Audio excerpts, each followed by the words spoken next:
করবেন। সালাতে দোয়া কবুল হয়, সালাতে দোয়া কবুলের 3 জায়গা।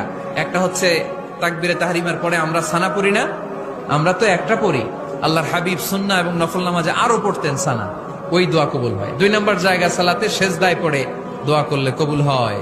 দেখা যায় সেজদাটা আমার কপালটা মসজিদের টাইলসে পড়েছে, কিন্তু বিশ্বনবী বলে টাইলসের উপরে না, জায়নামাজে না, তোমার সেজদাটা তোমার রবের কুদরতি পায়ের উপরে পড়েছে। সেজদায় পড়ে দোয়া করেন।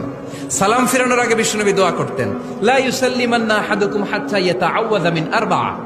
আল্লাহর হাবিব বললেন 4 জিনিস থেকে পানাহ না আছে আমার কোন উম্মত যেন সালাম না ফিরায়। তারা যেন পড়ে আল্লাহুম্মা ইন্নী আউযু বিকা মিন আযাবিল কবর, আউযু বিকা মিন আযাবি জাহান্নাম, আউযু বিকা মিন ফিতনাতিল মাহইয়া ওয়াল মামাত, আউযু বিকা মিন ফিতনাতিল মাসিহিদ দাজ্জাল।